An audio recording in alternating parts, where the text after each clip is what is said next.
برادرانم و خواهران بزرگوارم، لیلة القدر شبی است که تمام درهای آسمان گشاده خواهد شد و تمام دوست داشته ترین بندگان الله به الله خود را نزدیک خواهند کرد و در این شب خطاب شما شنیده خواهد شد و جواب صحبت شما، سخن شما از جانب الله به شما گردانیده خواهد شد و در این شب به عمل کنندگان اجر بزرگی را نوشته خواهد شد و این شب بهتر از 1000 ماه است. کوشش بکنید، اجتهاد بکنید، الله شما را و ما را رحمت بکند. کوشش بکنید تا که این شب را دریابید و هیچگاه ناامید از درگاه الله نباشید. واحذروا، برحذر باشید، برحذر باشید از غفلت و از نادیدگیری نعمت الله. برحذر باشید از غفلت، از اون غفلتی که رنج و عصیان را به برگردن شما خواهد آورد.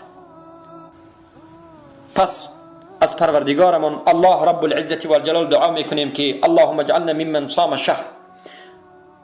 پروردگارا ما را از جمله کسانی بگردان که این ماه مبارک رمضان را روزه بگیریم و شب قدر را دریابیم و از ثواب جزیلش و اجر بزرگش فائز و برخوردار باشیم.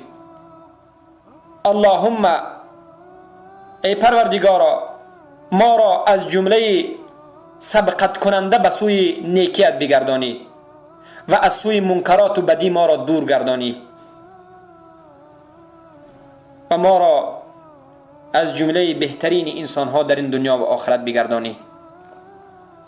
پروردگارا به ما رزق شکر نعمتت را و حسن عبادتت را عطا فرما و ما را از جمله بندگان اطاعت کننده و دوستانت قرار بده و در این دنیا و آخرت به ما نیکویی را عطا بفرما و ما را از عذاب بزرگت و از عذاب سختت نجات بده. گناه ما را، پدران ما را، خواهر و برادران و تمام مسلمانان روی دنیا را ببخش و همه ما را رحمت کن ای ارحم الراحمین. و صلی الله علی نبینا محمد وعلى آله وأصحابه أجمعين. سبحانك اللهم بحمدك أشهد أن لا إله إلا أنت أستغفرك وأتوب إليك. يا نفس إن لم تظفري لا تجزعي